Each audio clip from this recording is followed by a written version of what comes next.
నమస్కారం. జాగృతి టీవీ ప్రేక్షకులకు సుస్వాగతం. తిరుమల వెంకటేశ్వరుడు అంటే కొబ్బరికాయ కొట్టించుకుని దండం పెట్టించుకుని కాస్త ప్రసాదం పెట్టి పంపేసే దేవుడు కాదు. ఆర్థిక చింతలతో వచ్చే వారిని పారమార్థిక చింతన వైపు నడిపిస్తాడు. కోరికలతో వచ్చిన వారికి ఆ కోరిక మళ్ళీ పుట్టకుండా చేస్తాడు. ఆ స్వామి కొలువైన తిరుమల తిరుపతి దేవస్థానానికి గొప్ప విశిష్టత ఉంది. పసిబిడ్డ నుంచి పండు ముదుసలి వరకు సామాన్య వ్యక్తితో మొదలుపెట్టి సమాజమంతటికి ఏ ఒక్కరిని విడిచిపెట్టకుండా లోక కళ్యాణకారకమైన ఎన్నో ధార్మిక కార్యకలాపాలను మరెన్నో ప్రాజెక్టులను నిర్వహిస్తోంది. సామాజిక సమరసతా కేంద్రంగా దివ్యధామంగా వెలసిల్లుతోంది. తిరుపతికి ఎన్నిసార్లు వెళ్ళినా టీటీడీ కార్యకలాపాలకు సంబంధించి మనకు తెలియని విషయాలు, తరగని విశేషాలు చాలా ఉన్నాయి.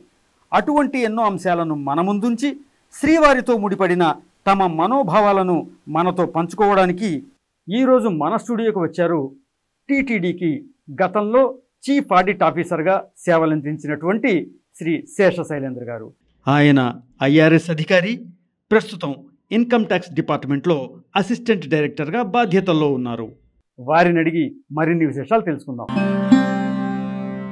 నమస్కారం శేషశైలేంద్ర గారు. జాగృతి టీవీ ప్రేక్షకుల కోసం ముందుగా మా స్టూడియోకి వచ్చినందుకు మీకు ధన్యవాదాలు తెలియజేస్తున్నామండి. ధన్యవాదాలు. అయితే తిరుమల తిరుపతి దేవస్థానం గురించి, స్వామివారి ప్రసన్నత గురించి, భక్తుల పట్ల స్వామివారి అనుగ్రహం గురించి ఎంత చెప్పుకున్నా తనివి తీరంది. అయితే భక్తుల కోసం టీటీడీ ఎన్నో ప్రాజెక్టులు చేపట్టింది, ఎన్నో సేవా కార్యక్రమాలు చేస్తుంది. సో వాటన్నిటితోటి మీరు కనెక్ట్ అయి ఉన్న నేపథ్యంలో వాటిలోకి వెళ్లే ముందు ఒకసారి మీ నేపథ్యం గురించి తెలియజేయాల్సిందిగా కోరుతుంది. పూర్ణ శ్రీనివాస్ గారు ధన్యవాదాలు. ఓం నమో వెంకటేశాయ. నా పేరు శేషశైలేంద్ర, కొప్పరపు సత్య అనంత శేషశైలేంద్ర నా పూర్తి పేరు. మా తండ్రి గారి పేరు కేవీఎల్ ప్రసాదరావు గారు. కేవి ప్రసాద్ అనే పేరుతోటి ఆయన బాగా ఫేమస్. మంచి నాటక రచయిత, దర్శకుడు, ప్రయోక్త, నంది అవార్డు గ్రహీత ఇవన్నీ ఉన్నాయి ఆయనకి. మంచి తెలుగు పండితులు. మా అమ్మ పేరు లక్ష్మీ తులసి. అట్లే మేము నలుగురు పిల్లలం వాళ్ళకి. మా అన్నయ్య, నేను, మా చెల్లెళ్ళు ఇద్దరు. నా విద్యాభ్యాసం అంతా కూడా దాదాపు నరసరావుపేటలోనే గడిచింది గ్రాడ్యుయేషన్ వరకు.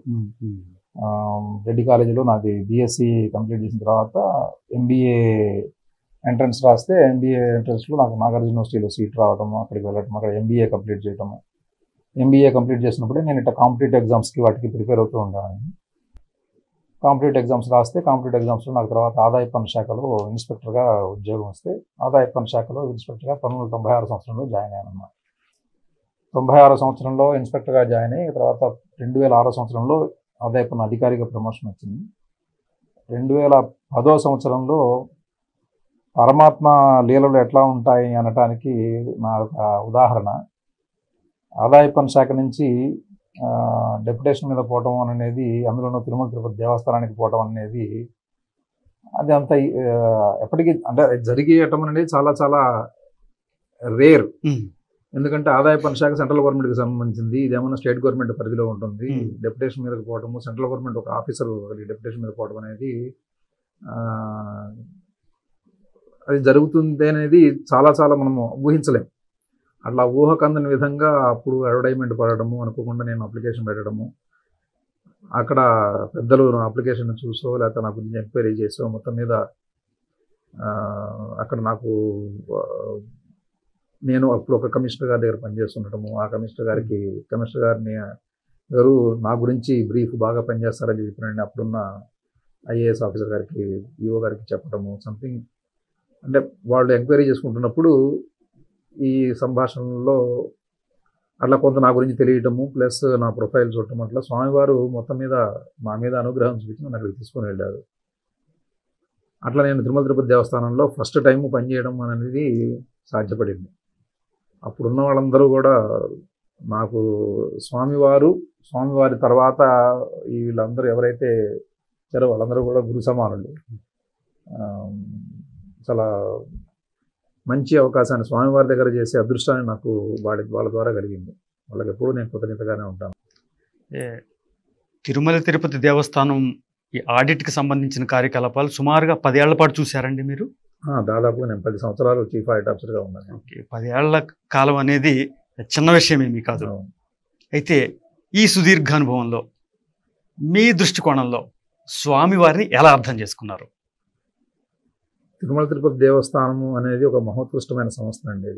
మనము లౌకికంగా చూస్తే అక్కడ ఒక బోర్డు ఉంటుంది, ఎగ్జిక్యూటివ్ ఆఫీసర్ గారు ఉంటారు, అక్కడ చాలామంది వ్యక్తులు ఉద్యోగస్తులుగా చేస్తుంటారు. కొంతమంది నాలాంటి వాళ్ళు వెళ్ళి కొంతకాలం వాళ్ళతో సహచర్యం చేసి ఉద్యోగం చేస్తాము అని అనుకుంటాం అన్నమాట లౌకికంగా. అంటే అది లౌకికంగా ఆలోచిస్తే అసలు అక్కడికి వెళ్ళాలంటేనే పరమాత్మ యొక్క ఆశీస్సులు లేనిది ఎవరు వెళ్ళలేరు. అక్కడ ఉద్యోగం చేస్తున్న వాళ్ళు కానీ 30 సంవత్సరాలు ఉద్యోగం చేసినా, 10 సంవత్సరాలు ఉద్యోగం చేసినా, 2 సంవత్సరాలు ఉద్యోగం చేసినా స్వామి యొక్క ఆశీస్సులు, ఆయన యొక్క ధర్మనిరతి ఏదైతే ఉందో, ఆ ధర్మం ఆచరణ ఏదైతే ఉందో, ఆయన చెప్పిన ధర్మం ఏదైతే ఉందో దాని మీద సంపూర్ణమైన విశ్వాసము మనసులో మనం పెట్టుకొని వెళితే ఆయన మన చేత చాలా గొప్ప గొప్ప పనులు చేస్తారు.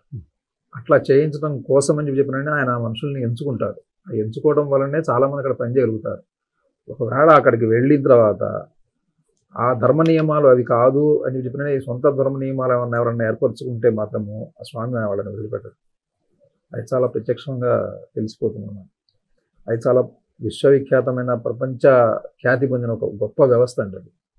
ఆ గొప్ప వ్యవస్థలో ఆధ్యాత్మికత, అలౌకికత అనేవి చాలా ఎప్పుడు ప్రతిక్షణం కనిపిస్తూనే ఉంటాయి. కావాలంటే మీరు చూడండి, భక్తుడు ఆర్టీసీ బస్టాండ్లో దిగిన దగ్గర నుంచి పైన స్వామివారి దర్శనం చేసుకునేంత వరకు ప్రతి క్షణము కూడా అతనికి ఈ సౌకర్యం నాకు అందలేదు అనడానికి అవకాశమే లేదు. బస్సు తిరుపతిలో దిగంగానే బస్సు దొరకటం, బస్సు ఎక్కేసేసేసి తిరుమలలో దిగటం, తిరుమలలోకి వెళ్ళిన తర్వాత కొంత అటు ఇటు లేట్ అవుతుంది. ఎందుకంటే దాదాపు రోజుకి 1,00,000 మందికి మనము సౌకర్యాలు ఏర్పాటు చేయాలి అంటే అది అంత ఈజీ అయిన ఇది కాదు. మన ఇంటికి ఒక 5-10 మంది భోజనానికి వస్తానంటేనే మనం అతలాకుతలం అయిపోతాం. అట్లాంటిది రోజుకి 1,00,000 మందికి అక్కడ సౌకర్యాలు కల్పించాలి అంటే, 1,00,000 మందికి దర్శనం కల్పించాలి అంటే, 1,00,000 మందికి వసతి సౌకర్యాలు కల్పించాలంటే, నీరు తాగునీరు కల్పించాలి అంటే, ఎలక్ట్రిసిటీ ఇవన్నీ కూడా సీమ్లెస్గా కల్పించాలంటే, ఎక్కడ కూడా అడ్డంకులు లేకుండా కల్పించాలంటే, అందులో ప్రశాంతంగా ఉండేటట్టు కూడా ఎప్పుడు భయభ్రాంతులతో ఉండకుండా ప్రశాంతతగా ఉండేటట్టు చేయాలి అంటే ప్రతి క్షణము అక్కడ ఉన్న ప్రతి ఉద్యోగి నిరంతరం మంచిగా కృషి చేస్తారండి. కృషి చేస్తున్నారు కూడా, దాంట్లో సందేహం ఏం లేదు. అసలు అట్లా కృషి చేయకపోతే ఇంత కార్యక్రమం, బృహత్తరమైన కార్యక్రమం జరగదు. అవునండి. అట్లా జరుగుతుందంటేనే అక్కడ స్వామివారి యొక్క ప్రత్యక్షమైన ఆయన యొక్క కృపా కటాక్షాలు ఏ విధంగా ఉన్నాయంటానికి ఇదే నిదర్శనం. ఇప్పుడు మనం ఇద్దరి మధ్యలో కోఆర్డినేషన్, సమన్వయం మనం చేసుకోవాలి అంటే ఎంత ప్లాన్ చేసుకుంటాం మనం. ఇద్దరి మధ్యలో మనం సమన్వయం రావాలంటేనే ఎంతో ప్లాన్ చేసుకోవాలి. అవునండి. ముగ్గురైతే ఇంకొంచెం ఎక్కువగా ప్లాన్ చేసుకోవాలి, నలుగురైతే ఇంకొంచెం ఎక్కువగా ప్లాన్ చేసుకోవాలి. పెరుగుతున్న కొద్దీ సంక్లిష్టత ఎక్కువగా ఉంటుంది. కానీ దాదాపు అక్కడ పర్మనెంట్ ఉద్యోగస్తులు 6,000-7,000 మంది, దాంతోపాటుగా 10,000 మంది దాకా కాంట్రాక్ట్ కానీ, అవుట్సోర్సింగ్ కానీ ఉద్యోగస్తులందరూ ఇంతమంది పనిచేస్తున్నారు. దాదాపు 20,000 మంది ఉద్యోగస్తులు పనిచేస్తూ రోజుకు 1,00,000 మంది సేవ చేస్తూ ఇన్ని సౌకర్యాలు కల్పిస్తూ, ఎందుకంటే 1,00,000 మందికి మీరు ఆ తిరుమల తిరుపతి దేవస్థానంలో స్వామివారి ఈశ్వరం మాత్రం నాకు ఒక్క సెకండ్ అయినా సరే నాకు స్వామివారి దర్శనం దొరికితే చాలు అనుకునే విధంగా భక్తులు వస్తారు అక్కడికి. ఆ సెకండ్ దర్శనం కోసం వాళ్ళు 48 గంటలు వేచి చూస్తారు. ఈ 48 గంటలని వాళ్ళని జాగ్రత్తగా చూసి మళ్ళీ వాళ్ళ గమ్యస్థానాలకు చేరేటట్టు చేయటం అనేది తిరుమల తిరుపతి దేవస్థానం బాధ్యత. గత కొన్ని సంవత్సరాలుగా ఆ బాధ్యతని పూర్తి స్థాయిలో ఎవరున్నా సరే పూర్తి స్థాయిలో నిర్వర్తిస్తున్నది తిరుమల తిరుపతి దేవస్థానం. ఎంతోమంది ఉద్యోగస్తులు, ఎంతోమంది ఎగ్జిక్యూటివ్ ఆఫీసర్స్, ఎన్నో బోర్డ్స్, ఇవన్నీ కూడా తిరుమల భక్తునికి మనం ఈ విధమైన సేవ చేయాలి అనే సంకల్పంతో పనిచేసేవే. అందుకనే ఆ సంకల్పాన్ని స్వామి సృష్టిస్తాడు అక్కడికి వచ్చిన తర్వాత. ఆ విధంగా స్వామి సృష్టించాడు కాబట్టే, స్వామి సంకల్పించాడు కాబట్టే ఇంతమంది సంకల్పాలు కూడా సమన్వయమయ్యి ఏకీకృతమయ్యి ఆ సినర్జీ ఉంది చూసారా, అది ఇదిగో ఈ సేవల్లోనే ప్రూవ్ అవుతుంది. లేకపోతే ఇంతమందికి వాటర్ ఎక్కడ దొరుకుతుంది, ఇంతమందికి భోజనం ఎక్కడ దొరుకుతుంది? అసలు 1,00,000 మందికి భోజనం పెట్టడం ఏంటి రోజు? అదేమన్నా సామాన్యమైన విషయమా 1,00,000 మందికి భోజనం పెట్టడం అనేది? ఎన్ని లాజిస్టిక్స్ ఉంటాయి దీంట్లో ఎంతమంది డోనార్స్ మళ్ళీ వెనకాల నుంచి మేము వస్తున్నాము, మేము ఇస్తాము అని చెప్పినని. అంటే స్వామి యొక్క ధర్మము అనే యొక్క ఏదైతే ఉందో ఆ ప్రచోదతం చేయటం ఉంది చూసారా, అది కేవలము మనము తిరుమల అక్కడ స్వామి ఉన్నట్టే అనిపిస్తుంది. కానీ ఆయన ప్రచోదితము విశ్వవ్యాప్తమయ్యి ఎక్కడెక్కడి నుంచి తిరుమల తిరుపతి దేవస్థానంలో ఈ కార్యక్రమం ఉందంటే మేము మేము ఈ కార్యక్రమంలో మేము పాలు పంచుకుంటాము. అసలు ఆ ఉత్తేజం ఎక్కడి నుంచి వస్తుంది? ఎవరు సృష్టిస్తున్నారు ఆ ఉత్తేజాన్ని?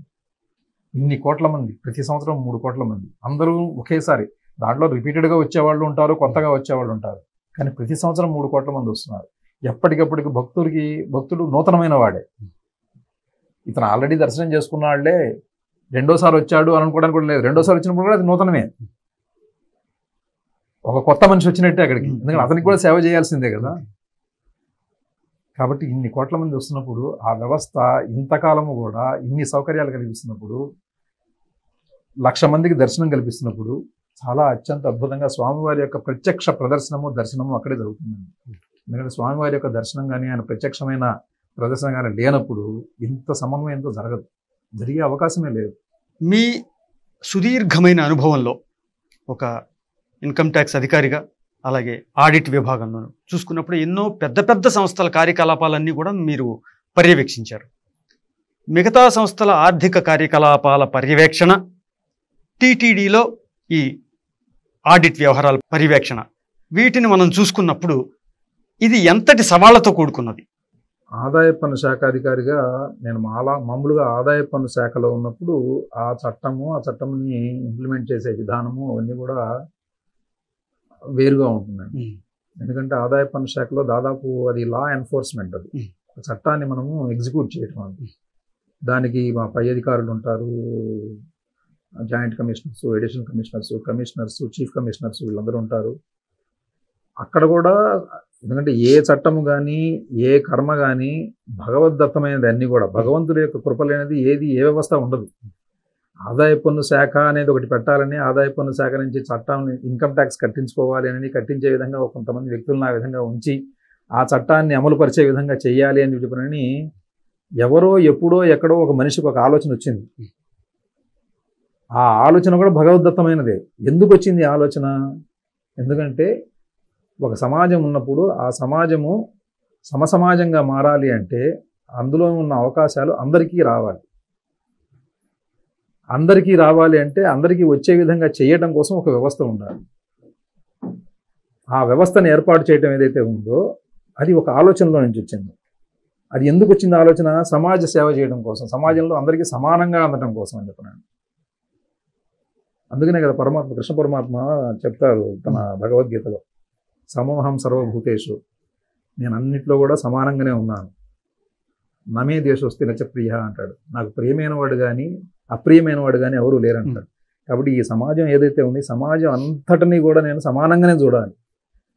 ఆ సమానత్వం ఎక్కడైతే దెబ్బతింటుందో, యథాహిదాహి ధర్మస్య గ్లానిర్భవతి భవ, ఎక్కడైతే ఆ సమానత్వము సమాజం దెబ్బతింటుందో, ఆ దెబ్బతింటున్న సమసమాజాన్ని మనం మళ్ళీ సమానంగా తీసుకురావాలి అంటే తప్పనిసరిగా ఒక వ్యవస్థ నేను క్రియేట్ చేయాలి, నాదైన ఒక వ్యవస్థను క్రియేట్ చేయాలి అని అనుకున్నాడు. కాబట్టి ఆదాయ పన్ను శాఖ వచ్చింది.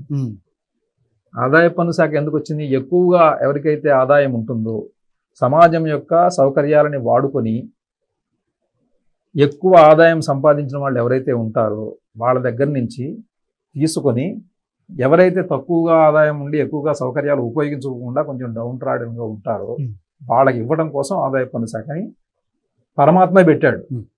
అది పారాలౌకికమైనది అనమాట. అది అలా మనం అందరం కూడా చట్టం మనం ఏదో పార్లమెంట్లో కూర్చొని మనం పాస్ చేసుకుంటాం ఇవన్నీ అనుకుంటాం. ఆలోచన ఎప్పుడు కూడా పరమాత్మదే. ఆర్థిక దృష్టికోణం నుంచి పారమార్థిక దృష్టి ఉంది అక్కడ, లేకపోతే అది రాదు. అది ఒక ఎత్తు. అది మనకంతా కూడా ఏంటి, ఒక లౌకికమైన రాజ్యాంగం ఉండి ఈ ఇంట్లో నుంచి వచ్చింది అనుకుంటాం. అసలు లౌకికమైన రాజ్యాంగం అనేది మనం అనుకుంటున్నాం, దాంట్లో లౌకికత్వం ఏం లేదు. ఒక రాజ్యాంగం ఎందుకు ఏర్పాటు చేస్తారంటే సమానంగా ప్రజలందరినీ చూడటం కోసం. సమానంగా ప్రజలందరినీ చూడమని ఎవరు చెప్పారు? పరమాత్మే చెప్పాడు. ఎందుకంటే అవిభక్తంచ భూతేషు విభక్తం విభజిస్తాం. విడివిడిగా నేను కనిపిస్తున్నా సరే అంతా నేను ఒకటిగానే ఉన్నాను. ఇదంతా ఒకటే, ఒక ప్రకృతిలో నుంచి బయటకు వచ్చినదే. ఒక ప్రకృతిలో నుంచి బయటకు వచ్చినది అసమానంగా ఉంటే ఆయన సహించలేడు. కాబట్టి పరమాత్మ ఏం చెప్పాడంటే అసమానంగా ఉన్నాన్ని సమానత్వంలోకి తీసుకురావాలి, సమానంగా అందరూ ఉండాలి అని అంటే ఇదిగో ఈ విధంగా ప్రవర్తించాలి అని చెప్పి ఒక అద్భుతమైన కాన్స్టిట్యూషన్ భగవద్గీత రూపంలో మనకి ఇచ్చాడు. దాంట్లో ఉన్న కాన్స్టిట్యూషన్లో ఉన్న కొన్ని తీసుకొని స్వేచ్ఛా సమానత్వాన్ని వీటన్నిటిని కూడా మనం ఆ గ్రంథం రూపంలో, కాన్స్టిట్యూషన్ గ్రంథం రూపంలో పెట్టుకున్నాం. కావాలంటే మీరు కాన్స్టిట్యూషన్ పక్కన పెట్టుకొని ఏం చెప్తుంది కాన్స్టిట్యూషన్ అని చెప్పి స్థూలంగా మీరు ఆలోచిస్తే ఆ స్థూలంగా ఆలోచించిన కాన్స్టిట్యూషన్ అంతా కూడా సూక్ష్మంగా భగవద్గీతలోని కొన్ని పార్ట్లు మాత్రమే అవి. కాన్స్టిట్యూషన్ చెప్పినా కూడా నీకు మాట్లాడే హక్కు ఉంది, కానీ ఎదుటివాడిని బాధ పెట్టే హక్కు లేదు.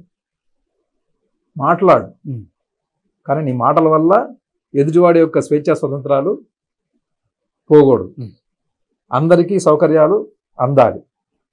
అదేగా భగవంతుడు కూడా చెప్పింది భగవద్గీతలో. దానినే మన భాషలో, మనకు అర్థమైన భాషలో పెట్టుకొని ఇది లౌకికం అనుకుంటున్నాం మనం. కాన్స్టిట్యూషన్ కూడా పారలౌకికమైనది, అది లౌకికం కాదు. అది దాంట్లో లౌకికత్వం ఏమీ లేదు, అది పరమార్థం లేదు. అట్లా చట్టపు రూపంలో ఆదాయ పన్ను శాఖలో పనిచేసిన విధానం వేరు. మీరు అడిగిన ప్రశ్నలో రెండోది, తిరుమల తిరుపతి దేవస్థానంలో చీఫ్ ఆడిట్ ఆఫీసర్గా పనిచేసిన విధానంలో ఉన్న అనుభవాలు. అది ఫైనాన్సే, ఇది ఫైనాన్సే. ఆ ఫైనాన్స్ ఏంటంటే చట్టపరంగా కొంత అమలు చేయడం కోసం అని చెప్పినని కొన్ని పరిస్థితులని మనమే ఏర్పాటు చేసుకొని చేయటం. అది ఇది దైవపరంగా, ఇది ప్రత్యక్షంగా దైవము, అది పరోక్షంగా దైవం. అది పరోక్ష ప్రక్రియ. దైవం పరోక్షంగా చేసిన నిర్మాణం అనమాట. కాన్స్టిట్యూషను, ఆదాయ పన్ను శాఖ, ఇంకో శాఖ, గవర్నమెంట్, ఇవన్నీ కూడా పరోక్షంగా పరమాత్మ మనిషికి ఆలోచనలు ఇచ్చేసేసేసి ఈ సమాజాన్ని ఇట్లా చూడాలంటే మీరు ఇట్లా రూల్స్ పెట్టుకోవాలని పరోక్షంగా చెప్పింది. ఇది ప్రత్యక్షంగా దైవం తనంతట తాను తీసుకొచ్చి పెట్టేసింది అనమాట. ఆయన అట్లా పెట్టేసేసేసి ఎంతో మంది భక్తులు ఏదో ఒక కారణం చేత నా దగ్గరికి వస్తారు. ఈ కారణం చేత వచ్చిన భక్తులందరికీ కూడా నేను ఈ విధంగా వాళ్ళకి ఫలితాలు ఇస్తున్నాను. ఆ ఫలితాలు ఇచ్చినప్పుడు వాళ్ళు దాంట్లో సంతృప్తి చెంది ఏదో విధంగా ఈ సమాజంలో, దివ్యమైన సమాజంలో కొంత దివ్య సేవను చేయాలని చెప్పి అనుకుంటూ ఉంటారు. ఈ దివ్య సేవని చేస్తూ ఉన్నప్పుడు కొంత ద్రవ్యం మారుతూ ఉంటుంది. ఈ ద్రవ్యాలన్నింటినీ కూడా జాగ్రత్తగా చేయడం కోసం అని చెప్పని నాదైన ద్రవ్యాన్ని మీరు జాగ్రత్తగా చూసి మరలా నా యొక్క ఎవరైతే భక్తులు ఉన్నారో, నాచే సృష్టించబడిన ఈ జగత్తు ఏదైతే ఉందో ఆ జగత్తులో కొంతమంది ఎవరైతే అన్నార్థులు ఉన్నారో, ఆర్తో జిజ్ఞాసు అర్థార్థి జ్ఞానైచ భరతర్షభ అని ఏదైతే చెప్పానో, ఈ 4 రకాలైన జీవులకి మీరు అందించండి అని చెప్పిన పరమాత్మ తనంతట తాను ప్రత్యక్షంగా అక్కడ కొలువయ్యి తన కోసం ఏర్పాటు చేసుకున్న వ్యవస్థ అన్నమాట. అది దానికి మన కాన్స్టిట్యూషన్లో యొక్క ఆదాయ పన్ను శాఖకి తేడా. అది పరోక్షంగా పెట్టింది, ఇది ప్రత్యక్షంగా పెట్టింది. పరోక్షంగా పెట్టిన దాంట్లో మేము అనుకునేది ఏంటంటే అంతా మేమే చేస్తున్నాం అనుకుంటుంటాం. అక్కడ కూడా అనుకోవాల్సిన అవసరం లేదు. చట్టపరంగా చేయాలి ఎవరైనా సరే, చట్టంలో ఒక రోల్ ఇచ్చారు అంతే. ఇక్కడ దేవుడి తరపున మనం పనిచేస్తున్నాం అని చెప్పి తప్పనిసరిగా అనుకోవాల్సిందే, వేరే దారి కూడా ఇక్కడ లేదు. ఇక్కడన్నా లౌకికంగా ఉన్నప్పుడు చట్టంలో ఉన్నప్పుడు చట్టం పార్లమెంట్ చేసింది, దాని ప్రకారం మనం చేస్తున్నాము. నేను ఒక ఆఫీసర్ని అక్కడ, కాబట్టి నేనే చట్టం అనుకునే ప్రమాదం ఉంది. అక్కడ అహంకారం వచ్చే అవకాశం ఉంది. ఎందుకంటే అక్కడ పరోక్షంగా మాత్రమే దేవుడు కనిపిస్తున్నాడు, ఇక్కడ ప్రత్యక్షంగా దేవుడు కనిపిస్తున్నాడు. ఇక్కడ అహంకారం వచ్చే అవకాశం లేదు. అహంకారం వస్తే వెనక్కి తిప్పేసేసేసి కొండ మించి కిందకు దోసేస్తాడు ఆయన. దాంట్లో సెకండ్ థాటే లేదు. దీనికి దానికి తేడా అదనమాట. అంటే స్వామి నియమించుకున్న ప్రతినిధిగా మీ విధులు ఏ విధంగా ఉండేవి? స్వామివారి యొక్క కృపతోటి అక్కడ దాదాపు 10 సంవత్సరాలు నేను చీఫ్ ఆడిట్ ఆఫీసర్గా పనిచేశాను. చీఫ్ ఆడిట్ ఆఫీసర్గా పనిచేసినప్పుడు నా దృష్టికి ఏదైతే వచ్చిందో ఆ దృష్టికి వచ్చిన దాన్ని నేను అక్కడున్న ప్రథమ శ్రీవారి భక్తుడు ఎవరు అంటే ఎగ్జిక్యూటివ్ ఆఫీసర్ గారు, ఆయనకి మేమందరం చెప్పి ఆయన చెప్పింది మేము చేసేవాళ్ళం అన్నమాట. Executive officer is the key role. Key role అంటే ఇంకా ఆయనే ఎగ్జిక్యూషన్, ఆ రూల్ కూడా అట్నే ఉంటాయి. ఎగ్జిక్యూటివ్ ఆఫీసర్ అని ఆయన, ఇంకా బోర్డు కూడా ఒకదాన్ని చెయ్యాలి అంటే, ఏదన్నా రిజల్యూషన్ పాస్ చేయాలి అన్న ఒక ప్రతిపాదన వస్తే ఆ ప్రతిపాదన సరైనదా కాదా అని చెప్పి దాన్ని వెట్ చేసేసేసి ఇది సరైనదే అంటే రికమెండ్ చేస్తే, ఎగ్జిక్యూటివ్ ఆఫీసర్ రికమెండ్ చేస్తేనే అది బోర్డుకి వెళ్తుంది, లేకపోతే వెళ్ళదు అసలు. Executive officer is the chief executive officer for everything in Tirumala Tirupati దేవస్థానం. మిగతా వాళ్ళందరూ కూడా ఆయనకి సహాయకులు మాత్రమే. మా దృష్టికి ఏదైతే ఆడిట్లో వచ్చినవన్నీ కూడా ఆయన చెప్పడము, ఆయన మీటింగ్ పెట్టేసేసి దాన్ని మనం ఏ విధంగా రెక్టిఫై చేయాలి అని ఆయన ఆదేశాలు తయారు చేస్తే మళ్ళీ ఆదేశాల ప్రకారం మేము అందరం నడుచుకోవడం, ఇవన్నీ జరుగుతుంది. అదొక అద్భుతమైన వ్యవస్థ. అక్కడికి వచ్చిన ఎగ్జిక్యూటివ్ ఆఫీసర్స్ అందరూ కూడా, ఒక ఎగ్జిక్యూటివ్ ఆఫీసరే కాదు, ఏ బోర్డు అయినా, ఏ ఎగ్జిక్యూటివ్ ఆఫీసర్ అయినా, ఏ వ్యక్తులైనా సరే ఆ స్వామివారి వ్యవస్థలోకి వచ్చిన తర్వాత ఈ స్వామివారి వ్యవస్థని నేను వాడుకొని దీన్ని విచ్ఛిన్నం చేసి పోదాము అనుకున్న వాడైతే నా దృష్టిలో ఇంతవరకు ఎవడూ లేడు. తప్పకుండా అందరూ చిత్తశుద్ధితో పనిచేసిన వాళ్ళే అక్కడ, దాంట్లో సందేహం అంటూ ఏమీ లేదు. మీ అనుభవంలో ఆడిట్కి సంబంధించి ఎగ్జిక్యూటివ్ ఆఫీసర్ దృష్టికి తీసుకువచ్చి సరిచేయించినటువంటి కొన్ని ముఖ్యమైన విషయాలు ఏమన్నా చెప్పగలుగుతారా? కొన్ని విషయాలు ఏంటంటే అది వ్యవస్థాపరమైన, తిరుమల తిరుపతి దేవస్థానం యొక్క వ్యవస్థాపరమైన విషయాలు కాబట్టి అన్నిటినీ నేను అన్ని చోట్ల చెప్పకూడదు. అదే అంటే భక్తుల పరంగా ఒకప్పుడు భక్తుడు వచ్చిన తర్వాత అతని యొక్క వసతి సౌకర్యాలు కానీ, ఆ తర్వాత వసతి తీసుకున్న తర్వాత దర్శనం కానీ, దర్శనంలో బయటకు వచ్చి లడ్డూ ప్రసాదం తీసుకున్న విషయం కానీ, లడ్డూ ప్రసాదం అకౌంటింగ్లో కానీ ఒక సిస్టమ్ అనేది ఎక్కడికక్కడ ఉండేది. ఎవరు భక్తులు వచ్చాడు, ఎవరు దర్శనానికి వెళ్ళారు, ఎవరు లడ్డు తీసుకున్నారు అనేది ఒక రీకన్సిలేషన్ మెకానిజం ఉండేది కాదనమాట. ఈ సిస్టమ్ లేకపోవడం వల్ల అంతకుముందు ఒకసారి ఏం జరిగిందంటే, బహుశా వార్తలు చూసే ఉంటారు, కొంతమంది బోగస్ టికెట్లు తీసుకొని లడ్డు తీసుకున్న వాళ్ళు కొంతమంది ఉన్నారు. ఆ వ్యవస్థని స్ట్రీమ్ లైన్ చేయడం కోసం నేను ఆడిట్లో ఉన్నప్పుడు అప్పుడున్న ఎగ్జిక్యూటివ్ ఆఫీసర్ గారికి, Tirumala Tirupati JEO, additional JEO అంటారు అప్పుడు తిరుమలలో ఉన్న జేఈఓ గారికి, వాళ్ళందరికీ కూడా ఇది ఈ విధంగా జరగకుండా ఉండాలి అంటే మనం ఒక సిస్టమ్ పెట్టాలి, దాన్ని మెటీరియల్ అకౌంటింగ్ అనేది ఒకటి ఉంటాము, మెటీరియల్ ఎంత వాడితే ఎన్ని లడ్లు వస్తాయని దానికి ఒక రేషియో కంపల్సరీ పెట్టేసేసి ఈ రేషియో ప్రకారం రావాలి అనుకోవటము. ఆల్రెడీ అంతకుముందు డిట్టం ఉందన్నమాట. ఆ డిట్టం చెడిపోకుండా ఆ డిట్టం ప్రకారమే మళ్ళీ తిరుమల తిరుపతి దేవస్థానంలో అదొక డిట్టం అనేది ఆధ్యాత్మికంగా పెద్దల గురువులు ఆ స్థాయి వాళ్ళు పెట్టినది. అది దానికి అనుగుణంగా ఈ accounting mechanism, material accounting mechanism పెట్టేసేసి ఏ భక్తుడైనా సరే దర్శనం కోసం వీక్వీసీలో ఎంటర్ అయితే అతనికి ఒక బార్ కోడ్ ఇచ్చి, ఆ బార్ కోడ్ అక్కడికి వెళ్ళి స్కాన్ చేస్తేనే, టీటీడీ ఇచ్చిన బార్ కోడ్ ఉన్న టికెట్ స్కాన్ చేస్తేనే అది మళ్ళీ రీడ్ అవుతుంది. బయట నుంచి దొంగతనంగా ఎవడన్నా తీసుకొచ్చి లడ్డు తీసుకుపోదాం అనుకున్నా కూడా రీడ్ అవ్వదు అనమాట. ఎందుకంటే టెక్నికల్ అడ్వాన్స్మెంట్ తీసుకొచ్చేసేసి దాన్ని ఇక్కడ నువ్వు టికెట్ తీసుకోవాల్సిందే, అక్కడికి వెళ్ళి స్కాన్ చేసి అది స్కాన్ అయింది అని అంటేనే నీకు లడ్డు ఇష్యూ చేస్తారు, లేకపోతే చేయరు. అంటే తిరుమల తిరుపతి దేవస్థానం అకౌంటింగ్ లోకి నువ్వు వచ్చేసావు అన్నమాట. అదొక వ్యవస్థ నిర్మాణం జరిగింది నేను అక్కడ ఉన్నప్పుడు. ఇప్పుడు మనకి ఎక్కడా కూడా లడ్డు మిస్ అవుతుంది కానీ, లడ్లు దొంగతనంగా తీసుకుని పోతున్నారు. ఎందుకంటే ప్రతిక్షణము ఒక వ్యవస్థలో ఎట్లా ఉంటుందంటే, మన వ్యవస్థని బాగుపరుద్దాం అనుకుంటే దాన్ని సాబోటేజ్ చేయడం కోసం చెప్పి చాలా శక్తులు ప్రయత్నిస్తూ ఉంటాయి. అది ప్రకృతి ధర్మం. అది ప్రకృతి ధర్మం. ప్రకృతి ఎంత ప్రశాంతంగా ఉందో అది ప్రశాంతత కోల్పోయినప్పుడు భూకంపాలు కూడా అట్లనే వస్తాయి, తుఫాన్లు కూడా అట్లనే వస్తాయి. అట్లనే ప్రకృతి ఏంటంటే తన యొక్క ప్రశాంతతని పోగొట్టడం కోసం చెప్పినని వికృతులు కూడా కొన్ని తయారవుతూ ఉంటాయి. అది ఎట్లయితే మనకు రాముడు ఉన్నప్పుడు రావణాసుడు ఉంటాడో, కృష్ణుడు ఉన్నప్పుడు కంసుడు ఎట్లా ఉంటాడో అది సహజం. అది అట్లా మనం కృష్ణుడు కంసుడిని ఏ విధంగా అయితే కంట్రోల్ చేశాడో, రాముడు రావణాసుడిని ఎట్లయితే అదుపాజ్ఞలో ఉంచాడో, ఇక్కడ కూడా ఏంటంటే మనం కొన్ని సిస్టమ్స్ ద్వారా స్వామివారి ఇచ్చిన ఆలోచనలతోటి పెద్దలు ఎగ్జిక్యూటివ్ ఆఫీసర్స్ చాలామంది, నేను పనిచేశాను దాదాపు 5-6 ఎగ్జిక్యూటివ్ ఆఫీసర్స్తో పనిచేశాను.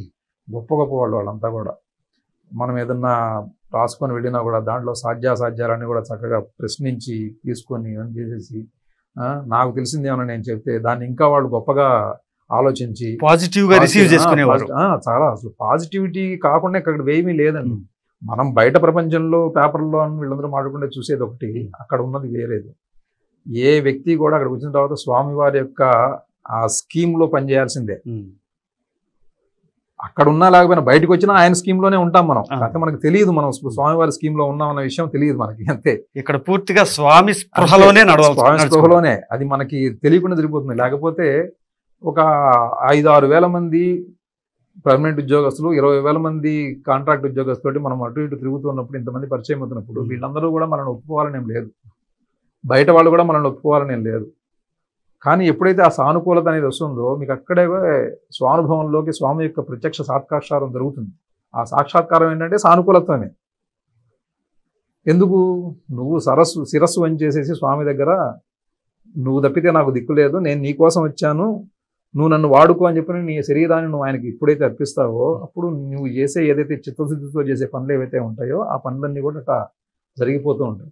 అట్లనే ఆ మెటీరియల్ అకౌంటింగ్ సిస్టమ్ తీసుకురావడమే కాకుండా ప్రతిదానికి కూడా, ప్రతి డిపార్ట్మెంట్కి కూడా థర్డ్ పార్టీ వెరిఫికేషన్. అసలు యాక్చువల్గా నేను పోకముందే అది ఒక చీఫ్ ఆడిట్ ఆఫీసర్ పెట్టాలని, దాన్ని ఆడిట్ని స్ట్రెంగ్తన్ చేయాలని ఒక వ్యక్తి ఆలోచించాడు కదా, ఎవరో ఒక వ్యక్తి ఆలోచించాడు కదా. ఎందుకు ఆలోచించాడు? అంతకుముందు ఒక అకౌంటింగ్ సిస్టమ్, ఒక రిపోర్టింగ్ మెకానిజం అనేది కొంత డెఫిషియన్సీ ఉంది దీంట్లో.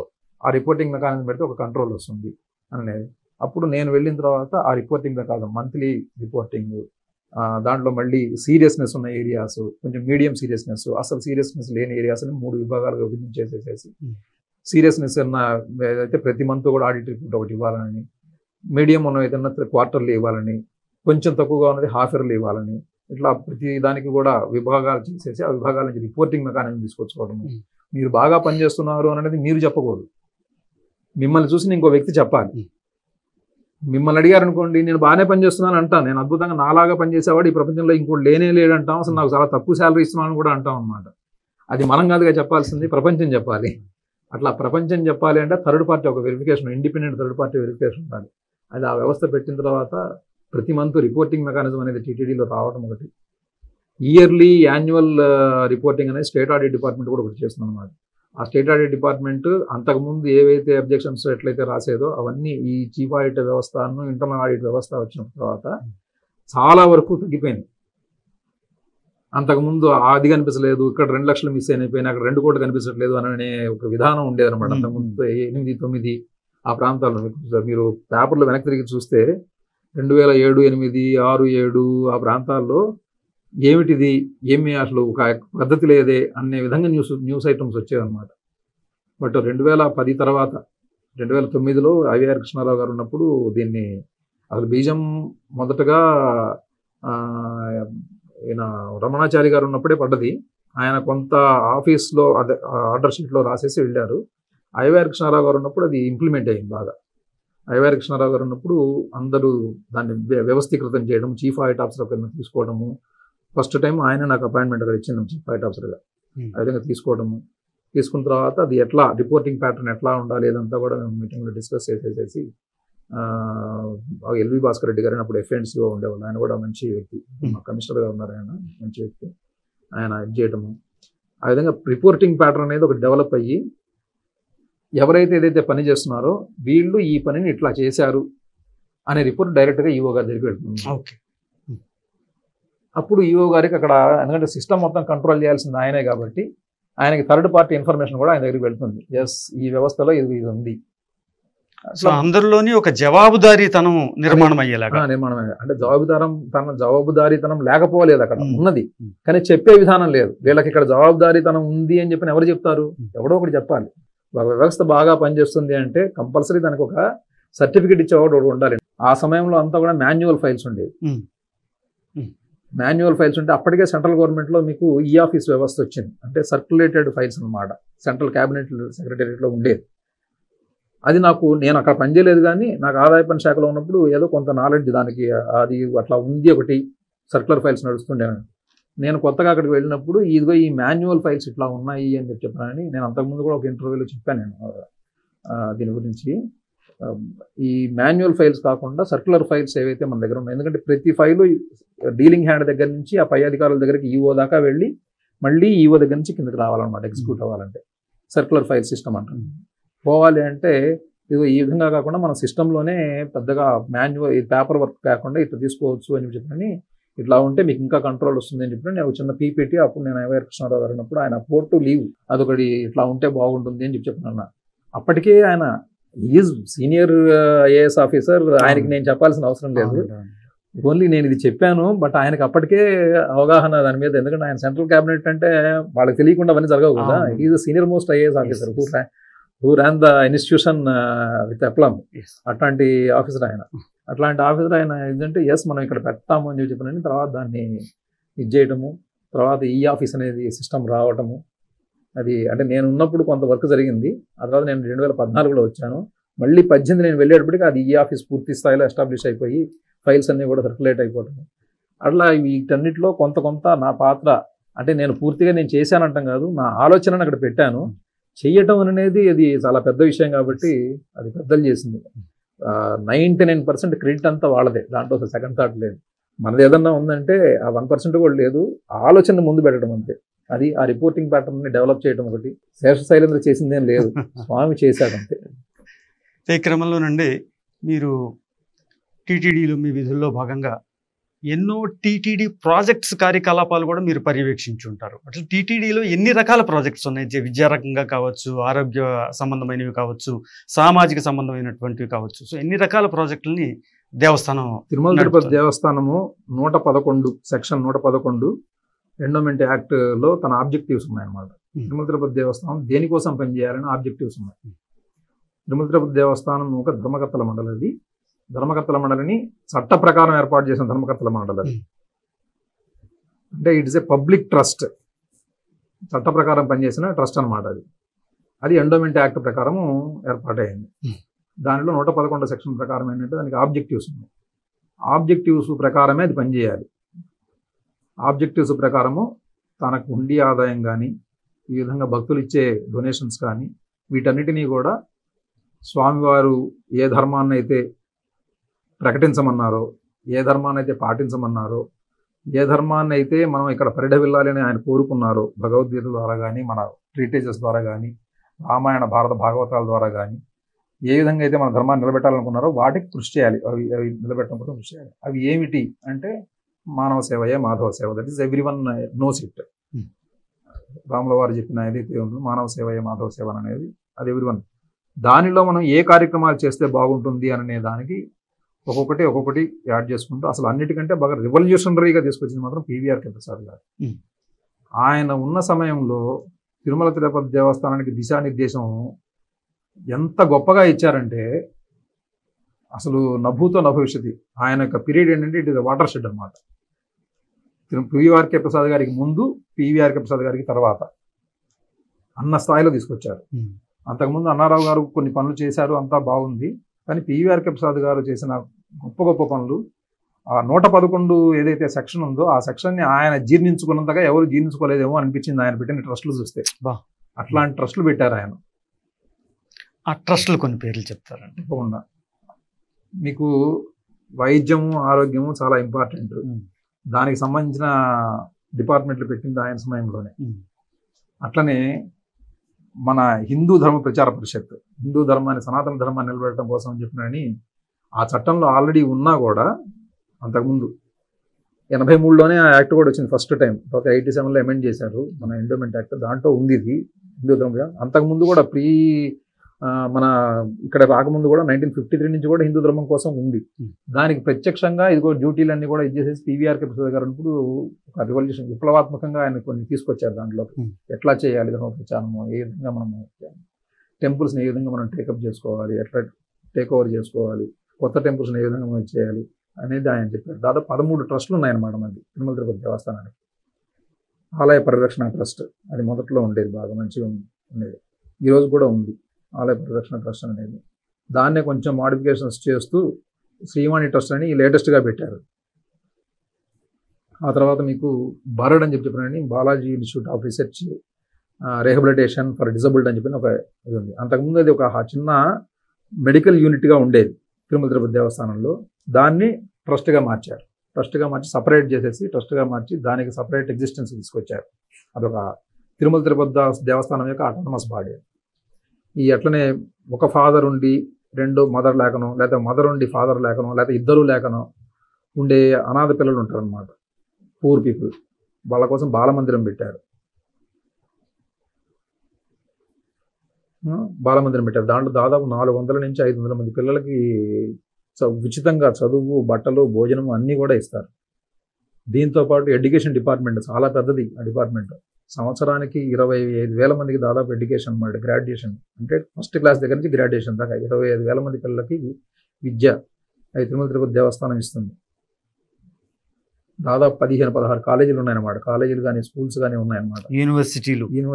యూనివర్సిటీస్ అంటే మీకు వేదిక యూనివర్సిటీ తిరుమల తిరుపతి దేవస్థానం సపోర్ట్ ఏర్పాటు చేయబడింది. వెంకటేశ్వర యూనివర్సిటీ అనేది అది స్వయం ప్రతిపత్తి, అది గవర్నమెంట్ పెట్టింది. కాకపోతే తిరుమల తిరుపతి దేవస్థానం ఏంటంటే కంపల్సరీ ప్రతి సంవత్సరం కూడా 7 లక్షల రూపాయలకు తక్కువ కాకుండా కొంత ఫండ్ అయితే వెంకటేశ్వర యూనివర్సిటీకి ఇవ్వాలి. కాకపోతే అది ఎల్లప్పుడూ వాళ్ళు అడగరు, ఎందుకంటే దాదాపు వాళ్ళు స్వయం సమృద్ధి అని గవర్నమెంట్ ఇచ్చే ఫండ్స్ తోటి వెంకటేశ్వర యూనివర్సిటీ నడుస్తుంది. అట్లనే పద్మావతి యూనివర్సిటీ కూడా. వేదిక యూనివర్సిటీ మాత్రం పూర్తిగా స్వామివారి యొక్క నిధులతో నడిచే యూనివర్సిటీ. అది ఎస్టాబ్లిష్ చేసిందంతా కూడా గవర్నమెంట్ యాక్ట్ ప్రకారం ఎస్టాబ్లిష్ చేసిన నిధులు మాత్రము స్వామివారి సెంట్రల్ గవర్నమెంట్.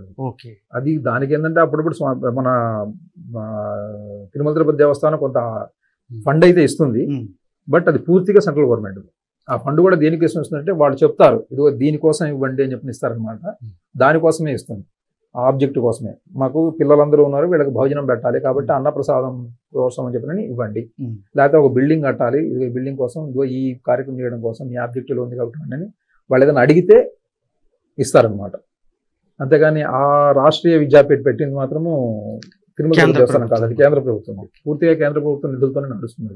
కాకపోతే తిరుమల తిరుపతిలో ఉన్నది ఒక ఇన్స్టిట్యూషన్ అంటే అది తిరుమల తిరుపతి దేవస్థానంతో సంబంధం లేకుండా ఏ ఇన్స్టిట్యూషన్ లేదు. ప్రతి ఇన్స్టిట్యూషన్ తిరుమల తిరుపతి దేవస్థానంతో కొంత ఇది ఉంటుంది. But it is not compulsory for the Tirumala Tirupati Devasthanam to give funds to either మన రాష్ట్ర విద్యాపీఠకి. వెంకటేశ్వర యూనివర్సిటీకి ఈ యాక్ట్ లోనే ఉంది. అలాగే సంగీత సాహిత్య కళా రంగాల అది ఉందిగా. అది ఎట్లా మ్యూజిక్ కాలేజ్ అనేది తిరుమల తిరుపతి దేవస్థానం సొంత వ్యవస్థ. అది సొంత వ్యవస్థ. అది కూడా పివిఆర్ ప్రసాద్ గారి సలహే. ఆయన బాగా ఆలోచించి దాన్ని వృద్ధిలో తీసుకొచ్చారు. అట్లనే మీకు అన్నమాచార ప్రాజెక్టు, సాహిత్య ప్రాజెక్టు, ఆ ప్రాజెక్టులన్నీ కూడా పివిఆర్ ప్రసాద్ గారు. ఆయన ఒక ధర్మ ఉద్యమం అంతే, అట్లా తీసుకొచ్చారు. ఆ తర్వాత వాళ్ళు కూడా దాన్ని ముందుకు తీసుకుపోవడం కానీ, పివిఆర్కే ప్రసాద్ గారికి అప్పుడున్న ముఖ్యమంత్రి ఎన్టీ రామారావు గారు చాలా ఫ్రీ హ్యాండ్ ఇచ్చారు దాంట్లో తిరుమల తిరుపతి దేవస్థానం ఎట్లా పనిచేయాలనేది. అది మనము ప్రత్యక్షంగా ఆ సమయంలో సాక్షులుగా ఉండాల్సిన అవసరం లేదు. 1983లో అంటే నాకు 11 ఏళ్ళు. కానీ వాళ్ళు అక్కడ చేసిన పని ఏదైతే ఉందో చరిత్ర చెప్పేస్తుంది. వెనక్కి తిరిగి చూస్తే అక్కడ వెళ్ళి చూసిన తర్వాత చెప్పేస్తుంది క్లియర్గా, వీళ్ళు ఈ పనులు చేశారు అనేది. వాళ్ళ చిత్తశుద్ధితో చేసిన పనులన్నీ కూడా మనం ప్రత్యక్షంగా అక్కడ నిదర్శనాలే. అట్లా మీకు పివిఆర్ ప్రసాద్ గారు పెట్టిన ప్రాజెక్ట్స్ కానీ కొన్ని చాలా గొప్పగా ఈ రోజు కూడా నడుస్తున్నాయి. లేకపోతే మీకు దాదాపు 14,000 సంకీర్తనలు మనకు దొరికితే అన్నమాచార్యుల వారి కీర్తనలో 32,000 కీర్తనల్లో 14,000లో పివిఆర్కే ప్రసాద్ గారు మొదలుపెట్టిన దగ్గర నుంచి ఈ రోజు వరకు ఎంతోమంది, శోభారాజు గారు కానీ, లేకపోతే బాలకృష్ణ ప్రసాద్ గారు కానీ, నేదునూరి కృష్ణమూర్తి గారు కానీ, వీళ్ళందరూ కూడా పెద్ద పెద్ద మహావిద్వాంసులు వాళ్ళు. వీళ్ళందరూ కలిసేసి వాటికి ట్యూన్ చేసి ఈ రోజు వరకు 4,000 సంకీర్తనలు ట్యూన్ చేయగలిగారు. బాలకృష్ణ ప్రసాద్ గారు మహానుభావుడు. ఆయన అతను వింటుంటే స్వామివారే పాడుతున్నట్టు అనిపిస్తుంది. అంత గొప్ప వ్యక్తి. ఆయన 4,000 కీర్తనలు పాడడమే కాకుండా ఆయన కొన్ని కీర్తనలు ఆయన రాగం చెప్పారు కానీ అన్నమాచార్యుడు వారు ఆ రాగాన్నిలోకి ఈ కీర్తనని చొప్పించాలంటే చాలా కష్టంగా ఉంది అని కూడా కొన్ని కీర్తనలు. అంటే బాలకృష్ణ ప్రసాద్ గారే అంత మాట అంటే ఇంకా వేరే వాళ్ళు ఏం చేయగలరు దాన్ని. అట్లాంటి కీర్తనల్ని ఇంకా చేయాల్సిన అవసరం ఉంది. మరి స్వామివారు ఎవరిని ఎంచుకుంటారో తెలియదు కానీ ఆ విద్వాంసుని తప్పకుండా మిగతా 10,000 కీర్తనలు కూడా ప్రజలకు అందాలి. ఇప్పుడున్న 4,000 కీర్తనల్లో కూడా కొన్ని కీర్తనలు మాత్రమే ప్రజల నాలుకల్లో నాలుతున్నాయి. ఇంకా మిగతా కీర్తనలు ఏవైతే బాలకృష్ణ ప్రసాద్ గారు చేశారో అవి కూడా బాగా ప్రజల నాలుకల్లో నానాలి. ఆ విధంగా చేస్తున్నారు కూడా. అది అట్లా అన్నమాచార ప్రాజెక్టు కానీ, మనకు చాలా గొప్ప వ్యక్తి వేటూరు ప్రభాకర్ శాస్త్రి గారు. ఆయన మహానుభావుడు నిజంగా. వేటూరు ప్రభాకర్ శాస్త్రి గారు కానీ, సాధు సుబ్రహ్మణ్య శాస్త్రి గారు కానీ, వీళ్ళు లేకపోతే అసలు మీకు అన్నమాచార కీర్తనలు అనేది ఏమి ఇప్పుడు ఉన్నాయి ఎవరికి తెలుసు ప్రపంచానికి. వాళ్ళు ఆ విధంగా అంటే పరమాత్మ ఎవరైతే చిత్తశుద్ధితోటి పనిచేస్తారు అనుకుంటారో వాళ్ళందరినీ కూడా ఎంచుకున్నాడు ఆయన. నిజంగా ఆయన సాధు సుబ్రహ్మణ్య శాస్త్రి గారి జీవితాన్ని మీరు ఆయన పర్సనల్ జీవితాన్ని వింటే మనిషికి ఇన్ని కష్టాలు వస్తాయా అని అనిపిస్తుంది అనమాట. అట్లాంటి తన కళ్ళ ముందు తన పిల్లలు చనిపోవటం, అట్లాంటి వ్యక్తి కూడా ఇన్ని బాధలున్నా కూడా ఆయన దాన్ని చేయగలిగాడంటే అట్లనే గౌరీ పెద్ది రామసుబ్బ శర్మ గారు, ఆయన మహానుభావుడు. ఆయన సామాన్యమైన వ్యక్తి కాదు. వీళ్ళందరినీ ఎవరు సమన్వయం చేశారు, ఎవరు తీసుకొచ్చారు? ఆయన అన్నారావు గారి దగ్గర నుంచి కూడా ఉండొచ్చు, సాధు సుబ్రహ్మణ్య శాస్త్రి గారు అంతమంది ఉండొచ్చు. వాళ్ళు ఈ చేసిన కృషిని ఎక్కడా కూడా మరుగుపడలేకుండా మళ్ళీ పూర్తి స్థాయిలో దాన్ని ఆ విధంగానే నడపాలి అనే ఉద్దేశంతో మహానుభావుడు పివిఆర్ ప్రసాద్ చేసిన కృషి అది అనిర్వచనీయం. అది మనకందరికీ అర్థం కాదు. అది అక్కడికి పోయి చూస్తే ఇక ఆయన చేసిన పని చూస్తే మనకి కళ్ళెమ్మని నీళ్లు అట్లనే వచ్చేస్తున్నాయి అన్నమాట. స్వామి ఎంత పని చేయించాడో ఒక వ్యక్తిని తీసుకొని. ఆయన రాసిన ఇంకా ఆయన ఏం చేశారు, నాహంకర్త హరికర్త ఏదైతే ఉందో ఆ పుస్తకంలో ఆయన ప్రత్యేకంగా మనంగా చెప్పక్కర్లా. ఆయన చేత స్వామివారు ఏ పనులు చేయించారో అర్థమైపోతుంది. అంటే భక్తి అనేది ఎట్లా ఉంటుందంటే అత్యంత అద్భుతమైన ఉదాహరణ. భక్తి అనడానికి అద్భుతమైన ఉదాహరణ, నిస్వార్థమైన భక్తి అనడానికి ఎంఎస్ సుబ్బలక్ష్మి గారి దగ్గరికి వెళ్ళి అన్నమాచార్య కీర్తనలు ఆమెకి కంచి పరమాచార్య గారు పివిఆర్కే ప్రసాద్ గారికి చెప్పారు. ఆయన అందరూ తెలిసిన విషయమే, అది నాహంకర్త హరికర్తలో ఉంది, అందరికీ తెలిసిన విషయమే. పివిఆర్కే ప్రసాద్ గారికి చెప్పారు, నువ్వు వెళ్ళి ఆమె చాలా కష్టాల్లో ఉంది చూడండి అని. అప్పుడు పివిఆర్కే ప్రసాద్ గారు వెళ్ళి మేము రికార్డింగ్ చేసుకుంటామని చెప్పానండి, తప్పకుండా చేద్దామని చెప్పానండి. ఆమె పాడితే ఆమె పాడడం కోసం రాయల్టీ ఇస్తే స్వామివారి దగ్గర నేను ఎందుకు డబ్బులు తీసుకోవడం అని చెప్పి నాకు తిరస్కరించింది. అన్ని ఇబ్బందులు ఉన్నప్పటికీ కూడా అంటే ఇంకా ఇంత నిస్వార్థం ఇంకా అక్కడ ఉంటుందా? ఎంతసేపటికి మనకి ఎక్కడ ఏది దొరుకుతుందా తీసుకొని వెళ్ళిపోదామని ఉన్న ప్రపంచంలో ఎదురుపోయి నీకు ఇస్తానన్నా కూడా వద్దన్న వాళ్ళు చూడండి. ఇంకా వాళ్ళ ముందు మనం ఎంత. కాబట్టి ఈ వ్యవస్థలో ఏంటంటే తిరుమల తిరుపతి దేవస్థానం అనే వ్యవస్థ 13 ట్రస్టులు పెట్టింది. ఈ 13 ట్రస్టుల నుంచి గోసేవ చేస్తుంది, అనాథ పిల్లలకి చదువు చెప్తుంది, విద్యా విషయాలు చెప్తుంది, అట్లనే హెల్త్ చూస్తుంది. ఈ 13 ట్రస్టులు మళ్ళీ కల్చర్, మన ఆలయ పరిరక్షణ ట్రస్ట్ ద్వారా పురాతనమైన ఆలయాలను పరిరక్షణ చేస్తుంది. వైద్యాన్ని స్విమ్స్ ద్వారా, స్విమ్స్ అంతా ఇప్పుడు మళ్ళీ టీటీడీ స్విమ్స్ యాక్ట్ అంతా కూడా గవర్నమెంట్ ఇచ్చిన టీటీడీనే ఫండింగ్, గవర్నమెంట్ దగ్గర నుంచి చాలా తక్కువ ఫండింగ్ వస్తుంది. తిరుమల తిరుపతి దేవస్థానం అంత పెద్ద రాయలసీమలో అంత పెద్ద multi speciality hospital, SVIMS hospital ఉండటం అనేది అది స్వామివారి కృప కాకపోతే ఇంకేమిటి. ఖచ్చితంగా అనుక్షణము ఎంతమంది పేదవాళ్ళు, అంటే ఎవరన్నా మతం చూస్తున్నారా, ఎవరన్నా కులం చూస్తున్నారా, ఏమైనా చూస్తున్నారా, ఎవరు వచ్చినా సరే రోజుకి దాదాపు 10,000 నుంచి 15,000 మంది, 20,000 అక్కడికి వచ్చి వైద్యం చేయించుకొని వెళ్తారు. అది ఏమన్నా సామాన్యమైన వ్యవస్థ స్విమ్స్ అంటే? అంత గొప్ప వ్యవస్థను ఏర్పాటు చేయటము అది పరమాత్మ యొక్క ఆలోచనలేనండి. అది ఎన్టీ రామారావు గారి తలలోకి వచ్చిందా, అప్పుడున్న ఎవరి ఆలోచనల ద్వారా అవి ఎస్టాబ్లిష్ అయినాయనంటే భగవంతుడు కొంతమంది వ్యక్తులను ఎంచుకొని ఆ ఒక స్థాయిలో కూర్చోబెడతాడు. అదంత ఈజీ కాదు ఆ స్థాయికి చేరడం అనేది. అందరూ ఎంతమంది ఏమనుకున్నా సరే కూర్చుండేవాడికి భగవంతుడి యొక్క అది ఉంది, ఆ కృప ఉంది. నాకెందుకు ఇవ్వలేదు, వాడే ఎందుకు కూర్చున్నాడు అనడానికి ఇదే కారణం. ఆ భగవంతుడి కృప ఉంది కాబట్టి అక్కడ ఆ స్థాయిలో వాళ్ళందరూ కూర్చొని వాళ్ళ చేత పరమాత్మ అన్ని గొప్ప పనులు చేయించారు. టీటీడీ ప్రాజెక్టుల ద్వారా జరుగుతున్నటువంటి వ్యక్తి నిర్మాణం, వ్యక్తి సంస్కారం, సామాజిక సమరసత ఏ విధంగా జరుగుతుంది? అక్కడ నాలాగా ఈ విధంగా వివిధంగా కనిపిస్తున్న వాళ్ళని చాలా మందిని ఉపయోగించుకుంటున్నాడు ఇన్స్ట్రుమెంట్స్గా. వీళ్ళందరినీ సంస్కరింపజేయడం కోసమే ఎంతో గొప్ప విద్యా విధానాన్ని పెట్టాడు. అట్లనే యూనివర్సిటీస్ని పెట్టాడు, వేదాన్ని బతికిస్తున్నాడు. అక్కడ వేదంలో వేద పాఠశాల పిల్లలు దాదాపు 2,000 మంది వేదం చదువుకుంటారు. అట్లనే వేద పాఠశాలలో రాష్ట్రం మొత్తం, దేశం మొత్తం ఆయన నిర్మాణం చేశారు. అక్కడ కూడా వేదం చదువుకుంటున్న వాళ్ళు ఉన్నారు. వేద విద్యా విధానమే కాకుండా లౌకికమైన మనది ఏదైతే విద్యా విధానం ఉందో, స్టేట్ గవర్నమెంట్ విద్యా విధానం కానీ, సెంట్రల్ గవర్నమెంట్ విద్యా విధానం, సిబిఎస్, ఆ తరహాలో కూడా అక్కడ విద్యా విధానం ఉంది.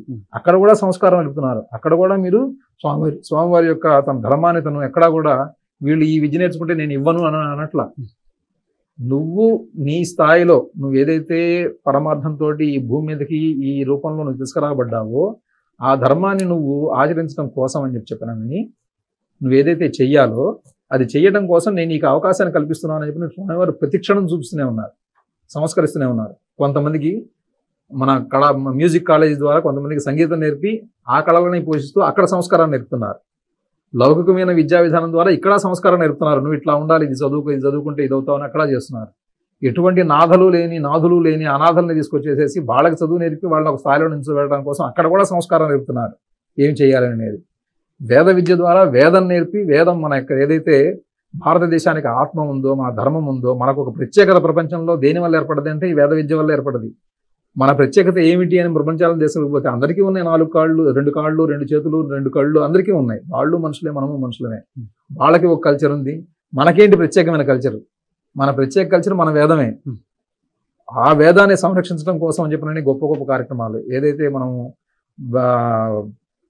వేద విద్యాపీఠం ధర్మగిరిలో ఉన్న పాఠశాల ఉన్నా, అట్నే వేద పాఠశాలలు మన ఇక్కడే హైదరాబాద్ దగ్గరగానే మనకి ఇక్కడ కీసరగుట్టలో ఒక వేద పాఠశాల పెట్టిన, అట్లనే కోటప్పకొండలో వేద పాఠశాల పెట్టి అక్కడ ఫండ్స్ ఏర్పాటు చేసిన, భీమవరంలో పెట్టిన, ఇవన్నీ కూడా వేద పాఠశాలలు ఎవరు అది పెట్టడమే కాకుండా వేద పారాయణాధార స్కీమ్ కింద వేదం చదువుతున్న వాళ్ళని బ్రతికించడం కోసం వాళ్ళకి మీరు వేదం చదివితే చాలు మేము మీకు డబ్బులు ఇస్తాము అని చెప్పిన ఆ విధంగా స్కీమ్ ఏర్పాటు చేయడం, అది ఆయన మహానుభావుడు.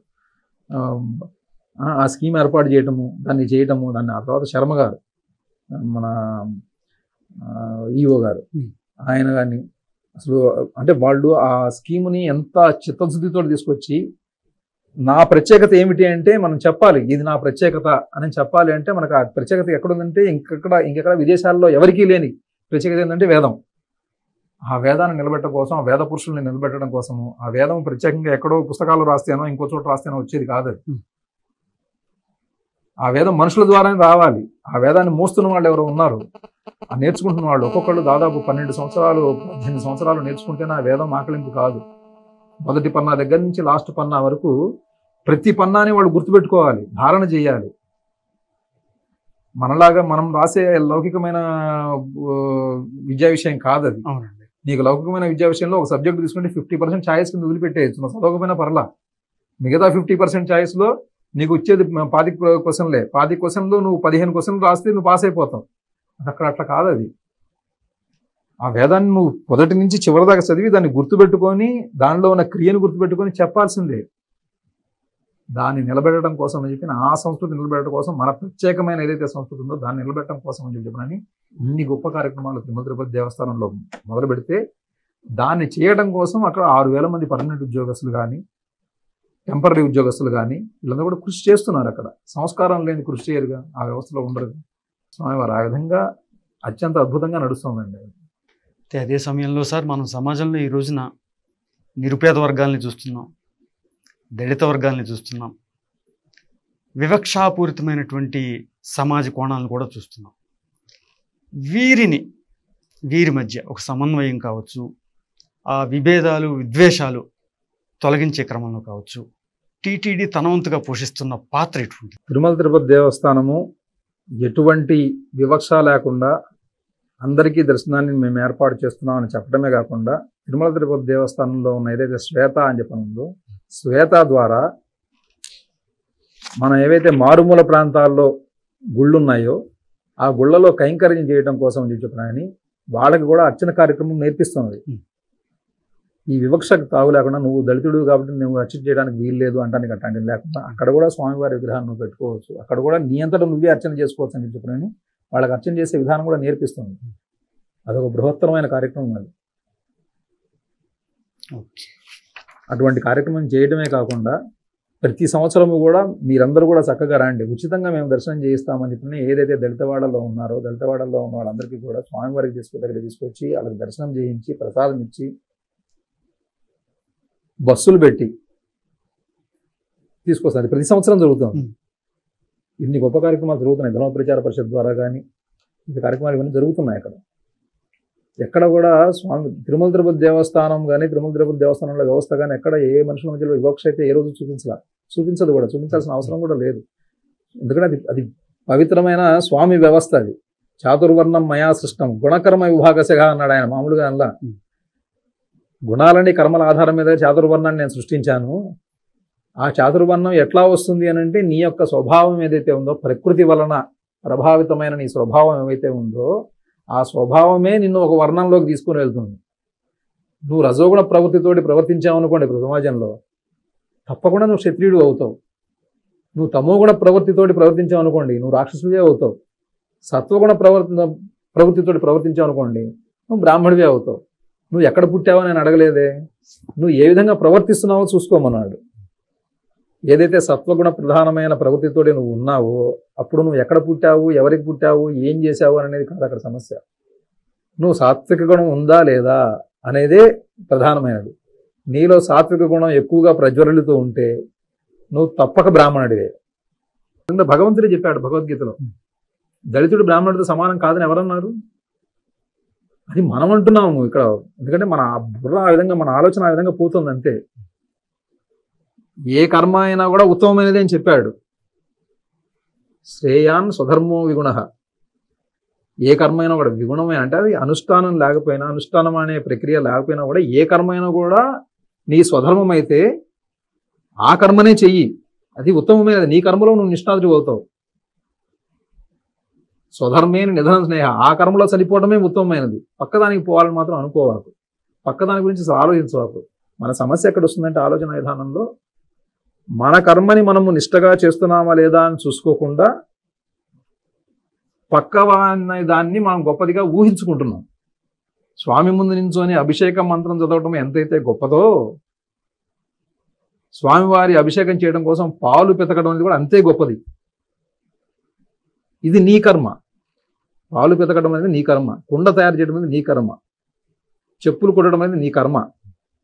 అది తక్కువ కర్మ కాదు, దాన్ని ఎవరు తక్కువగా ఆలోచించలేరు. చెప్పులు కుట్టడం అనేది కర్మ తక్కువదైతే మరి ఇంతమంది నీ చెప్పులే వేసుకుంటున్నారుగా, నువ్వు చేసినది చేసుకుంటున్నారుగా. ఇంతమంది నీ వల్లనేగా పాదాలు రక్షించబడుతుంది. తక్కువది ఎక్కువది అనేది మన ఊహల్లోనే ఉన్నాయి. ఆ ఊహలు పోగొట్టుకుంటే అంతా సమానంగానే ఉంటుంది. మనం ఊహించుకుంటున్నాము, అనవసరంగా ఉద్విగ్నతకు తావిస్తున్నాం, ఉద్రిక్తతలకు తావిస్తున్నాము, ఉద్వేగభరితం అవుతున్నాము.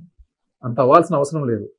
అందుకనే స్వామి క్లియర్గా చెప్పాడు, నీకు ఏదైతే కర్మ ఇష్టమో ఆ కర్మలో నువ్వు ఉండు, ఆ కర్మలోనే పనిచేయి, దాని మీదనే శ్రద్ధ చూపించు, నీకు అక్కడే యోగం ప్రాప్తిస్తుంది.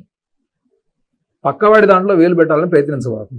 ఎందుకంటే దానికి సంబంధించిన నియమాలు, దానికి సంబంధించిన నిబంధనలు ఆ నిష్టలో వేరే ఉన్నాయి. స్వామివారి కనుసన్నల్లో ఎంతో పటిష్టమైనటువంటి వ్యవస్థలు ఉన్నటువంటి తిరుమలలో ఇటీవల జరిగినటువంటి కొన్ని పరిణామాలు చర్చనీయాంశాలయ్యాయి. ప్రధానంగా చెప్పాలంటే ఈ లడ్డూ నాణ్యత విషయం కావచ్చు, అలాగే అన్యమతస్థులుగా ఈ మత మార్పిడి కార్యకలాపాలు కావచ్చు, వారి జోక్యం కావచ్చు.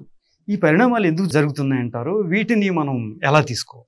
అంటే ఇవన్నీ సమాజంలో ఏంటంటే సార్, మనము సమాజంలో కొన్ని సంఘటనలు జరుగుతూ వెళ్తూ ఉంటాయి. ఈ సంఘటనలు ఎందుకు జరుగుతున్నాయి అని విశ్లేషించి దాంట్లో సత్యం ఏంటి అని చెప్పేంత గొప్పవాడిని అయితే కాదు నేను. ఎందుకంటే నేను ఒక మనిషిని ఎక్కడో దూరంగా చూస్తూ ఉన్నవాడిని, ప్రత్యక్షంగా దానిలోకి వెళ్ళి కొంతకాలం పనిచేసి వచ్చాను, దాంట్లో డౌట్ ఏం లేదు. పనిచేసి వచ్చినంత మాత్రాన దాంట్లో ఉన్న విషయాలు అన్నీ నాకు తెలియాలని ఏం లేదు. నాకు ఇచ్చిన లిమిటెడ్ దాని వ్యవస్థలో నాకు తెలిసింది కొంత ఉంటుంది. ప్రత్యక్షంగా మీరు చెప్పిన లడ్డూ వివాదం అని అన్నారు, ఇంకొకటి అయితేనేమన్నా ఏదో మత మార్పిడులు అని అన్నారు, అన్యమతస్తులు రావడం అని అన్నారు. ఇవన్నీ ఏదో సంఘటన జరుగుతూ ఉన్నాయి.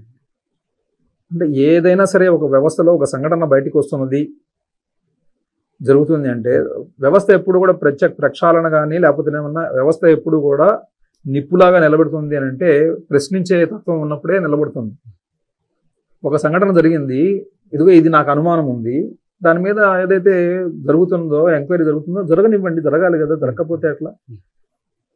ఎంక్వైరీ అనేది లేకుండా ఉండడం క్వశ్చనే లేదు. సమాజంలో ఎంక్వైరీ మనం ప్రతి క్షణము కూడా ప్రశ్నలు అడిగింపబడడానికి సిద్ధంగా ఉండాలి. ప్రశ్నలకు భయపడి పారిపోవడం అనేది ఎప్పుడు ఉండకూడదు. ఎందుకంటే నిన్ను సమాజము ప్రశ్నిస్తూనే ఉంటుంది ఎప్పుడు కూడా. సమాజంలో ప్రశ్నించబడటానికి మనం సిద్ధంగా ఉండాలి, ఎందుకంటే మనం సమాజంలో ఉన్నాం కాబట్టి. ఎప్పుడంతే సమాజం ప్రశ్నిస్తున్నది, సమాజ ప్రశ్నకి సమాధానం చెప్పే విధంగా అక్కడ వ్యక్తులు ఉండాలి, ఎక్కడ వ్యక్తులైనా ఉండాల్సిందే. దానిని బయటికి తీసుకొచ్చే విధంగా ప్రభుత్వాలు పనిచేయాల్సిందే. సత్యం బయటకు వస్తుంది కదా. దాంట్లో మనం వాటి గురించి అంతగా ఈ సంఘటనలు ఎందుకు జరుగుతున్నాయంటే సంఘటనలు జరగకపోతే అసలు సమాజం ఎక్కడుంది? సమాజంలో సంఘటనలు జరగడం అనేది చాలా సహజమైన విషయం. అది ఇవి సహజంగానే జరుగుతాయి. నాకు లడ్డు ఆ విధంగా ఉంది అని ఎవరన్నా అన్నారనుకోండి, నాకు ఇది నచ్చట్లేదు, దీంట్లో ఇది ఈ విధంగా ఉంది, ఇట్లా కలుషితమైన జరిగినట్టుంది అని చెప్పిన ఎవరు అన్నారనుకోండి, అది అతని అభిప్రాయము, దాన్ని గౌరవిద్దాము, గౌరవించి నిజంగా ఉంది లేదో చూద్దాము, లేకపోతే అతనిలో లోపమా దీనిలో లోపమా తేలాలి కదా. ఎప్పుడైనా సరే ఏ విమర్శని అయినా కూడా మనము నెగిటివ్ మైండ్తో కానీ లేకపోతే ఏమన్నా దురుద్దేశంతో కానీ ఆపాదించకూడదు. మాలఫైడ్ ఇంటెన్షన్స్ తోటి మనం ఏదన్నా చేస్తున్నాము అంటే అది మనకు తగులుతుంది గ్యారెంటీగా. ఈ స్వామివారి వ్యవస్థలో లోపాలు ఉన్నాయా, లోపాలు లేవా, లోపాలు అసలు ఏమీ లేకుండా జరుగుతుందా? సమాజము, ప్రకృతి, విశ్వం అంతా కూడా it was built up in a perfect way with the help of imperfect things. Imperfect things అన్నీ కూడా కలిసి పర్ఫెక్ట్ సమాజాన్ని ఏర్పరిచినాయి, పర్ఫెక్ట్ ప్రకృతిని ఏర్పరిచినాయి అన్నమాట. ఏదైనా అంతే, ఒక సమాజం నిర్మితమైంది అంటే దానిలో లోపాలు ఉంటాయి, దానిలో ఏదైతే మనకి హెల్ప్గా సానుకూల అంశాలు కూడా ఉంటాయి. లోపాలు ఎంతైతే ఉన్నాయో సానుకూల అంశాలు కూడా ఉంటాయి. అయితే స్పందించే వాళ్ళు ఎట్లా ఉన్నారంటేనండి, తిరుమలలోనే ఎలా జరగడం ఏంటి అన్న రీతిలో స్వామివారి వ్యవస్థ స్వామివారి కనుసన్నల్లో అత్యంత అద్భుతంగా జరుగుతుంది. తప్పులు ఏమైనా జరిగితే కరెక్షన్ కూడా స్వామివారే చేస్తారు, అసలు సందేహమే లేదు. తప్పు జరిగి ఎవడైనా మాలఫైడ్ ఇంటెన్షన్స్లో ఈ సమాజానికి సంబంధించి నేను వాడుకొని పోవాలి, ఇదిగో ఇట్లాంటి దుర్బుద్ధితో నేను చెయ్యాలి అనుకుంటే వాడు మట్టి కొట్టుకుపోవడం అనేది ఖాయం. దానిలో అసలు అది వివాదాంశం. అది ఎవడైనా ఎంత పెద్దవాడైనా సరే నీకున్న ఉద్దేశము పవిత్రమైనది ఇవ్వాలి. స్వామివారి వ్యవస్థలో నిజంగా ఇట్లాంటివి జరుగుతున్నాయా లేదా అనేది తప్పకుండా ఎంక్వైరీ జరగాల్సిందే, జరుగుతుంది, సత్యం బయటకు వస్తుంది. ఎందుకంటే అందరూ భక్తులే. ఇప్పుడు భక్తులు కానివాడు ఎవడున్నాడు చెప్పండి? అందరూ భక్తులే. స్వామివారిని పనిబడా నేను నాశనం చేయాలి అనుకునేవాడు ఎవడన్నా ఉన్నాడు అనుకోండి, స్వామివారి వ్యవస్థని పాడు చేయాలని అనుకున్నాడు అనుకోండి, అది సాధ్యమా? అది చేయగలరు ఎవరన్నా? మనిషిగా పుట్టినవాడు ఎవడన్నా చేయగలరా? అసలు అది సాధ్యపడే పనే కాదు. ఒకవేళ దుర్బుద్ధితో ఎవడన్నా చెయ్యాలి అనుకున్నా కూడా వాళ్ళకి స్వామివారి యొక్క ప్రత్యక్ష దర్శనము నిదర్శనము తెలుస్తుంది ఆయన. ఇంకా తర్వాత మళ్ళీ కాబట్టి ఈ జరుగుతున్న సంఘటనలు పరిణామాలు అవన్నీ కూడా మనం అంత తీవ్రంగా ఆలోచించాల్సినది. స్వామివారికి వదిలేద్దాం దాన్ని. స్వామివారు ఆయన సైన్యం ఆయనకు ఉంది, ఆయన సైన్యం ద్వారా ఆయన చేయించుకుంటారు తప్పకుండా. అయితే ఈ క్రమంలో స్వామివారు మీ చేత చేయించినటువంటి రచనల గురించి కూడా కొంచెం చెప్పండి. తప్పకుండా అండి, ఇది కూడా ఒక అద్భుతమే స్వామివారు చేసిన అద్భుతాల్లో. లేకపోతే శేషశైలేంద్ర అనే వ్యక్తి పద్యాలు రాయడం ఏమిటి, ఏ రోజు తెలుగు పుస్తకం అనేది లేకపోతే, మాది 10th క్లాస్ వరకు తెలుగు నేర్చుకున్నాను, తెలుగు భాష ఉంది. ఇంటర్మీడియట్ దగ్గర నుంచి కూడా ఇంటర్మీడియట్లో కూడా తెలుగు ఉంది.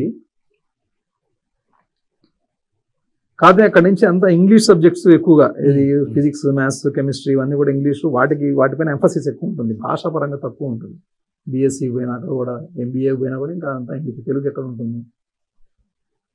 తెలుగు భాష అప్పుడున్నది. ఇది మా తండ్రి గారు మా నాన్నగారు మంచి రచయిత, దర్శకుడు, ప్రయోక్త, నాటక రచయిత, నంది అవార్డు గ్రహీత. ఆ వ్యక్తి దగ్గర నుంచి కొంత నాకు తప్పనిసరిగా మరి ఆ రక్తంలో ఉందో లేదో రావడం ఒకటి, అందులో కొప్పరపు అనే ఒక ఇంటి పేరు ఉండటం ఒకటి. కొప్పరపు కవులు ఎవరైతే ఉన్నారో మహనీయులు వాళ్ళు మా డిసెండెంట్స్, వాళ్ళు ఒక 6-7 తరాలకు ముందు అన్నదమ్ములు అవడము. ఏమి సాహితీ వైభవం అండి వారిది. అంటే ఇంకా నేను కొప్పరపు అని పేరు చెప్పకుండా ఉందాము, ఎందుకంటే వాళ్ళకు నాతో పోలుస్తారేమో, వీడెట్లాంటి వాడని అనవసరంగా వాళ్ళ పేరు పోతుంది. వారసత్వం ఖచ్చితంగా ఉంటుంది. కాకపోతే ఏంటంటే అది వాళ్ళ ఆశీర్వచనమే తప్ప, శేషశైలేంద్ర అనే అతను ఆ పద్యాలు రాస్తాడు అని చెప్పని 20-30 ఏళ్ల వరకు అసలు అనుకోవాలా. 30-35 ఏళ్ళ వరకు నాకు ఏం లేదు. నేను ఎప్పుడు పద్యాలు రాయగలను, నాతో పాటు చదువుకున్న వాళ్ళని అడిగితే చెప్తారు పద్యాలు రాయగలను, నాకు తెలుగు భాష మీద ఎంతో కొంత ఇంత అవగాహన వస్తుంది అని కూడా నేను ఎప్పుడు అనుకోవాలి. అదేంటో మరి పరమాత్మ ఏ స్వరాన్ని మీటాడో, ఎక్కడ ఇది చేశారో నాకు అది తెలియదు. కానీ అకస్మాత్తుగా గుమ్మా రంగారావు గారని పాపం ఆయన గురించి చెప్పుకోవాలి. నేనేదో మామూలుగా వచన కవితలు రాస్తే, నీకు వచన కవితలు కాదు, నీకు పద్య కవితలు వస్తాయి, పదాలు అట్లా పడుతున్నాయి, నువ్వు ప్రయత్నం చేయనన్నారు అన్నమాట. మహానుభావుడు ఆయన ఒక గొప్ప వ్యక్తి, మహాదేవ్ శాస్త్రి గారు అని చెప్పిన ఆయన ఉన్నారు, ఆయన ద్వారా పరిచయం అయ్యారు. ఆ మహాదేవ్ శాస్త్రి గారి మిస్సెస్ నాకు డిపార్ట్మెంట్లో, ఇన్కమ్ ట్యాక్స్ డిపార్ట్మెంట్లో నా దగ్గర స్టెనోగా చేశారనమాట. మంజులా దేవసేన గారు అని, ఆయన ద్వారా పరిచయం అయితే ఆయన అప్పుడు నువ్వు పద్య కవిత్వం రాయగలవు అని చెప్పాడు ఆయన. అది పరమాత్మే చేశాడు. అక్కడికి వెళ్ళిన తర్వాత నాకు కొంత వెసులుబాటు, అక్కడ మళ్ళీ పండితులు దొరకటము, పండితులు నాకు కనిపించడము, వీటన్నిటికీ నేను జీవి సుబ్రహ్మణ్యం గారు గొప్ప ఆయన గురించి చెప్పాలి. నేను సివిల్ సర్వీసెస్ రాయడం కోసం చెప్పినట్టు ప్రయత్నించాను. కోచింగ్ కూడా వెళ్ళా. ఇక్కడికి వచ్చి నేను ఆదాయ పన్ను శాఖలో ఇన్స్పెక్టర్గా చేరిన తర్వాత కొంతకాలం, ఒక 2-3 సంవత్సరాలు సివిల్ సర్వీస్ రాయటం కోసం అని చెప్పి సబ్జెక్ట్స్ చదివాను. తెలుగు సబ్జెక్ట్ ఒకటి ఆప్షనల్గా తీసుకొని హైదరాబాద్ స్టడీ సర్కిల్లో జీవి సుబ్రహ్మణ్యం గారు చెప్తుంటే ఆయన దగ్గరికి వెళ్ళి నేను క్లాసులు అటెండ్ అయ్యా. ఆయన దగ్గర ఆ సాహచర్యము, ఆయన అడగటం వలన రావటము, కొంత తెలుగు భాష మీద సహజంగానే ఆ రక్తంలో మా నాన్నగారి ద్వారా మాకు రావటము, మళ్ళీ వ్యాకరణం పుస్తకం తీసుకొని మొత్తం అసలు ఏంటి ఉత్పలమాలు ఏంటి, చంపకమాలు ఏంటి, మత్యవం ఏమిటి, శార్దూలం ఏమిటి, ఆటవిలద ఏమిటి, సీసం ఏమిటి అని చెప్పి తెలుసుకోవడము. దీంతో పాటు మహానుభావులు సిద్ధేశ్వరానంద భారతి, కుర్తాళం పీఠాధిపతి గారు, ఆయనది నేను శివసాహస్రి చదివా. ఎంత గొప్ప పద్యాలండి ఆయనది. శివసాహస్రి 1000 పద్యాలు చదువుతుంటే ఎన్ని విధాలుగా ఉంటుందంటే, ఇవి చదివిన తర్వాత ఆ వ్యాకరణం ఒకసారి పక్కకి తీసేసేసి గుమ్మారంగారావు గారు ఏదైతే చెప్పారో నీకు పద్యం పడుతుంది అని చెప్పిన తర్వాత ప్రయత్నం చేయడం మొదలుపెట్టాను. సాధన మన పరులు సమకూరు ధరలో అని చెప్పినని సామెత ఉంది కదా, ఆ విధంగా సాధన చేసి ఈ రోజుకి నేను స్వామివారి శతకం రాశాను. పద్మావతి పరిణయం ఆయన కళ్యాణాన్ని రాయించేశారు. దాదాపు 650 పద్యాలు రాశాను. నేను ప్రయత్నపూర్వకమైన కృషి కవిని, సహజ కవిని కాదు. నేను కృషి చేసి కవితా వ్యవసాయాన్ని సాగించిన వాడిని తప్పితే ప్రయత్నపూర్వకంగా కళ్ళు మూసుకొని కొప్పరపు కవలు ఏదైతే ఆసువుగా కొన్ని అక్షల పద్యాలు అట్లా చెప్పుకుంటూ వెళ్ళిపోయారో అట్లా చెప్పగలిగిన వ్యక్తిని అయితే కాదు. పద్యాలు అయితే రాశాను. ఆ రాయటము, ఆ కృషి చేయటము, ఆలోచన రావించటము, ఆ విధంగా చేయటం మాత్రం అంతా స్వామివారి, వెంకటేశ్వర స్వామి వారి యొక్క కృపలేంది నేను అసలు పద్యాలు రాసేవాడు. ఆయన శ్రీ వెంకటేశ్వర వైభవగిరి శతకం అని చెప్పి రాశాను. అట్లనే ఇది కూడా పద్మావతి పరిణయం కంప్లీట్ అయింది. వాళ్ళు భగవద్గీత మీద స్వామివారు ఒక ఇది ఇచ్చారు, ఒక అసైన్మెంట్ ఇచ్చారు. స్టూడెంట్స్కి సరిపోయేటట్టు భగవద్గీతలో ఉన్న అంశాలు ఏవైతే ఉన్నాయో ఆ అంశాలని ఇంగ్లీష్లో రాయండి అని చెప్పినండి. అది కూడా పూర్తయింది బుక్ కూడా.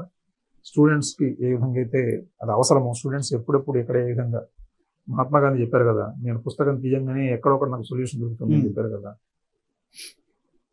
మానవ సహజమైన ప్రవర్తనాశీలి ఏ విధంగా ఉండాలి, తన యొక్క స్వాభావికమైన గుణాలు ఏవైతే ఉన్నాయో దానికి అనుసరించి అట్లా ఉండకపోతే ఏం జరుగుతుంది అనే దానికి ప్రత్యేక భగవద్గీత. నీ స్వాభావికమైన గుణాన్ని విస్మరించి నువ్వు ఇంకొకటిగా ప్రవర్తించాలి అని అంటే ఎన్ని అనర్థాలు జరుగుతాయో చెప్పడమే భగవద్గీత. 84 ప్రశ్నలు వేశాడు. అసలు నా స్వాభావికమైన గుణం ఏమిటి అని తెలుసుకోవడం కోసం అర్జునుడు 84 ప్రశ్నలు వేశాడు.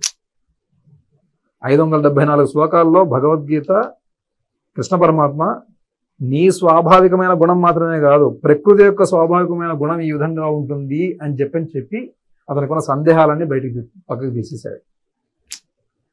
ఆ స్వాభావికమైన గుణాలని మీకు పరిచయం చేయటం కోసము పరమాత్మ తన భగవద్గీతను చెప్పారన్నమాట. అవి ఎట్లా ఉంటాయి?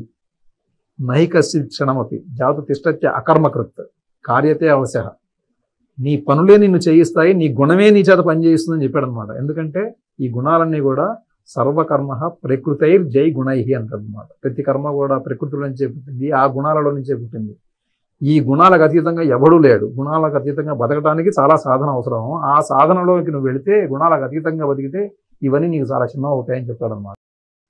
కాబట్టి ఆ గుణాలని ప్రత్యక్షంగా పరిచయం చేయడం కోసమే పరమాత్మ భగవద్గీత చెప్పి ప్రతి వ్యక్తికి తనని తాను పరిచయం చేసుకునే విధంగా చేశాడు. అది భగవద్గీత. దాని గురించి రాయమని చెప్పాడు అనమాట. అని స్వామివారు ఆదేశిస్తే అది రాశాను. దాంతోపాటు are you respectful yours you oh my universe అని బుక్ ఉంది, అది ఇంగ్లీష్లో రాశాను.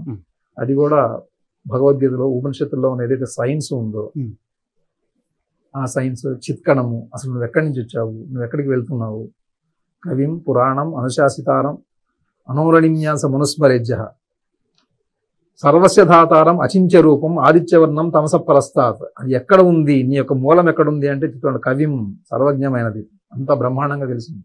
పురాణం ఎప్పుడో సనాతనమైనది. సర్వస్య ధాతారం అన్నీ ఇచ్చేది, ఎవ్రీథింగ్ దాని నుంచే వచ్చింది. అనోరణీయాంశ అణువులో ఇంకా పరమాణువులో కూడా మూలమైనది. అక్కడ ఉన్నాను నేనని చెప్పాడు అన్నమాట భగవంతుడు. అది భగవద్గీత. నేను ఎక్కడ ఉన్నానో, ఎక్కడి నుంచి బిల్డప్ అయింది యూనివర్స్ అనేది, ఈ యూనివర్సల్ ఫినామినాని ఆయన ఎట్లా ఎక్స్ప్లెయిన్ చేశాడు అదంతా దాంట్లో రాయటం. ఆర్యు అనే దాంట్లో కొంతవరకు చెప్పాను. ఆ బుక్ కూడా అమెజాన్లో ఉంది. ఫిక్షన్ లాగా రాశాను అనమాట. ఇది నా రచనా వ్యాసంగం. అది కూడా పరమాత్మే. ఎందుకంటే అసలు నాకు ఆలోచన పుస్తకాలు రాయాలనే ఆలోచన కలగటం కానీ అవన్నీ ఎందుకు వచ్చినాయి అనేది నేను ఏమీ చెప్పలేను. ఇప్పుడు ఈ కారణం ఏమిటి అని చెప్తే ఏం చెప్తాను, ఈ కారణం ఎందుకు వచ్చింది అంటే ఏం చెప్పలేను. నేను ఏదో వస్తుంది థాట్ రాస్తున్నాను అంతే, ఎందుకంటే ఏం లేదు. సో ధన్యవాదాలు సార్. తన పని కోసం స్వామివారు మిమ్మల్ని ఎంచుకున్న క్రమంలో ఆ స్వామితో మీ అనుబంధాన్ని, అనుభవాన్ని లౌకిక అలౌకిక దృష్టికోణాలతో చక్కగా వివరించారు. సో మరో సందర్భంలో మళ్ళీ కలుసుకుందాం. ఈ ఒక్క విషయాన్ని నేను లౌకికమైన దృష్టి అంటూ ఏది లేదు, లౌకికం కూడా స్వామివారి యొక్క అలౌకికమైన పరోక్ష ప్రచోదనేనని నా ఉద్దేశం. ధన్యవాదాలు సార్.